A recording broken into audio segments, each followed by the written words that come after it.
didn't see you come in. Anyway, it's winter time, and with gas prices the way they are, I can't even afford to heat my house anymore, so it's gotta stay warm somehow, so I'm doing what I gotta do. I'm burning the cheapest stuff I can find. Anyway, the show must go on, so let's head over to my desk, shall we? Hello, everybody. So, I'm a couple days late on this now, but you may not have heard, China is in the middle of brokering a very large deal with Saudi Arabia to buy oil with yuan instead of US dollars.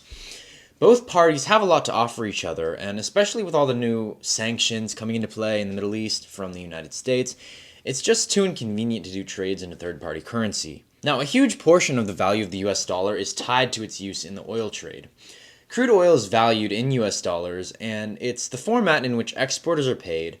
And if the system was to come to a complete halt and the petrodollar was disbanded or replaced with a new currency, the US would suddenly be left holding the bag with a bunch of dollars that are no longer in demand.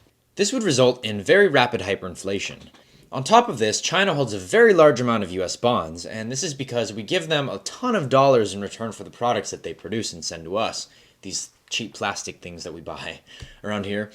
But they could, in theory, dump a massive amount of their bonds in an attempt to destabilize the dollar if they so chose.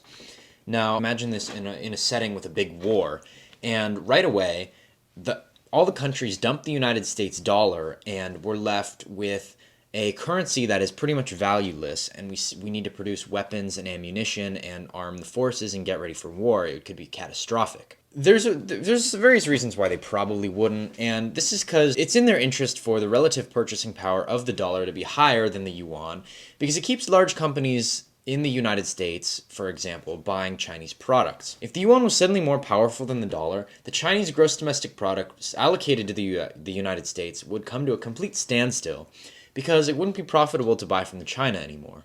Still, the estimated sales to the US only account for around 3% of the estimated Chinese GDP. This is not an insignificant number at around $532 billion. That's estimated in US dollars. However, China would by no means be left hurting by leaving that money on the table. Their overall GDP is valued at over 17 trillion. Given the fact that so many external factors can affect the value of the US dollar, it leaves me wondering if the US does not have enough control over our own currency, when in comparison to other countries like China that have the vast majority of their currency in country and under very strict control. On top of this, these new deals that are being traded in yuan rather than the standard that was before the US dollar is leaving many wondering if we will potentially see the US dollar lose favor and the status of the global reserve currency. Shit, fire.